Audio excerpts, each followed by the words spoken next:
Hello, সম্মানিত সারা বিশ্বের মুসলিম জাতির প্রতি রইল আসসালামু আলাইকুম।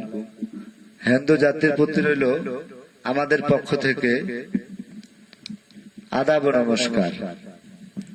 অন্যান্য জাতির প্রতি রইল আমাদের পক্ষ থেকে আন্তরিক শুভেচ্ছা ও ভালোবাসা।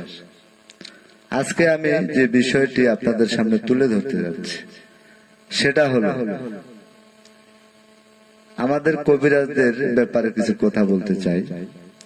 সেটা হলো, ভাই আপনি কবিরাজি বিদ্যা শিখেছেন, কবিরাজি করেন, মানুষের কাছে টাকা পয়সা নেন, কিন্তু এমনটা করিয়েন না যে যেটা হবার নয় সেটাও আপনি করে দিচ্ছেন। এভাবে 1 ঘন্টা 2 ঘন্টা 3 ঘন্টা 12 ঘন্টা 24 ঘন্টার সময় নিয়ে মানুষের কাছ থেকে টাকা হাতিয়ে নিচ্ছেন। এটা কিন্তু একেবারে ঠিক না। দুনিয়াটা একদিনের না। আজকে আপনি জীবিত আছেন, কালকে মারাও যেতে পারেন। আপনি যে একজন মানুষের কাছ থেকে টাকা পয়সা নিচ্ছেন, এই যে টাকা পয়সাগুলো নিয়ে আপনি খাচ্ছেন বা অনেক কিছু করতেছেন, ভোগ করতেছেন, একদিন কিন্তু এই টাকা পয়সার হিসাব ঠিকই আপনাকে দিতে হবে।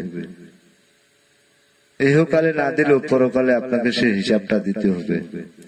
আপনি মৃত্যুর পর একজন ব্যক্তির কিছু টাকা পয়সা খেয়েছেন, সেটা কিন্তু হাসরের ময়দানে আপনাকে ছাড়বে না, আর সেই ব্যক্তি আপনাকে মাফও করবে না। কেননা আপনি তাকে কাজের কথা বলে টাকা নিছেন, তারপরে যতটুকু সম্ভব যেভাবে সম্ভব চিট করেছেন।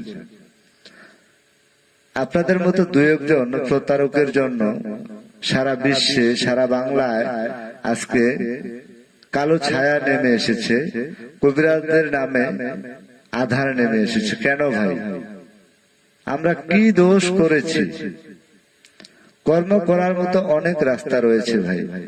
যে যেটা কর্ম শিখেছেন সে কর্মটাই করবেন। অযথা মানুষের কাছ থেকে টাকা পয়সা নিয়ে মিথ্যা কথা বলে, কিরা কসম কেটে, পিরিতের আলাপ করে মজার মজার কথা বলে টাকা নিচ্ছেন, তারপরে এই যে চিট করতেছেন, মোবাইল নাম্বার বন্ধ অথবা ব্ল্যাক লিস্টে অথবা মোবাইলটাই বন্ধ, এটা কিন্তু ঠিক না। আপনি অনেক কবিরাজ তো প্রতারক, সেটা আছে। আমাদের কিছু কবিরাজ আমরা রয়েছি, আমি কিছু কিছু কাজ পারি, কিছু কিছু তদবির বা চিকিৎসা বা যে ভাষায় আপনি বুঝেন না কেন, যেটা পারি সেটা তো করতে পারি। কিন্তু হয়তো দেখা গেল আজকে আমি একটা কাজ পারি না, সে কাস্টমারটা আমার কাছে এসেছে বা আমার বাড়িতে এসেছে বা আমার মোবাইলে কল দিয়ে পরামর্শ করেছে। আমি কিন্তু যেটা আমার দ্বারা সম্ভব না, আমি সরাসরি বলে দিই, ভাই আমি এই কাজটা করতে পারি না বা এটা আমার পক্ষে করা সম্ভব না, আপনি অন্য কোথাও চেষ্টা করেন।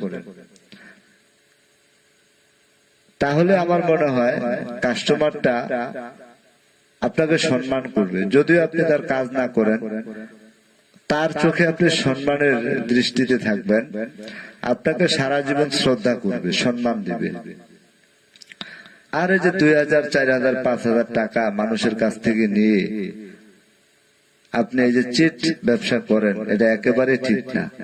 আপনি যে কাজটা পারেন, লিগালে বাস্তবে যে কাজটা পারেন, আপনি সেটার জন্য 10 টাকার জায়গায় কাস্টমারের কাছে যদি 20 টাকাও নিয়ে থাকেন, তারপরেও সেটা মেনে নেওয়া যায়। আমি আপনার কাজ করে দিচ্ছি, 10 টাকার জায়গায় 20 টাকা নিচ্ছি, আপনার ভালো লাগছে, আপনি আমাকে টাকা দিচ্ছেন, সেটা মেনে নেওয়া যায়। কিন্তু এমনটা না যে টাকা পয়সা নিলেন, কোনো কাজই করলেন না, বিভিন্ন রকম কৌশল অবলম্বন করে চিট করলেন।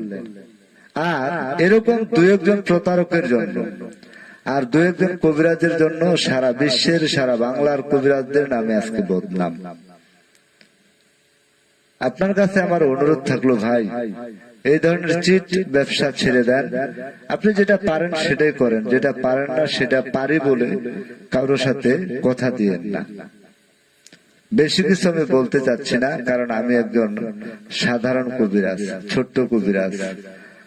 কে শুনে আমার কথা? আমার কি মূল্য আছে? তারপরেও মনের আবেগ, বিবেক, কিছু প্রশ্ন আমার থাকে। তাই ছোট্ট মানুষ হিসেবে, একজন সাধারণ ছোট্ট কবিরাজ হিসেবে আমি আপনাদের কাছে জোর হাত করে বলছি, আপনারা কেউ চিট ব্যবসাটা করবেন না। আপনি যতটুকু কর্ম শিখেছেন তার ভিতরেই থাকেন।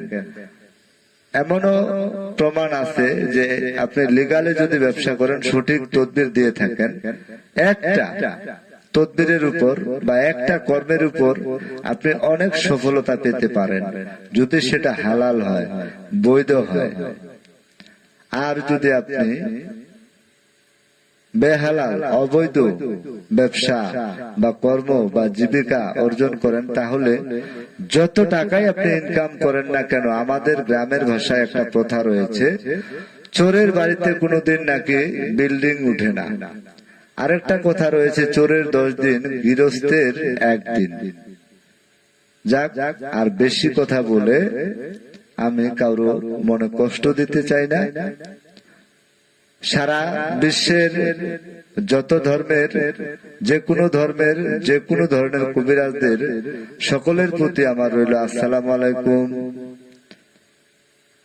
এবং সবার প্রতি আমার অনুরোধ থাকলো, আপনি নিজেও ভালো থাকুন, সুস্থ থাকুন, আরেকজনকে ভালো থাকার জন্য সহযোগিতা করুন।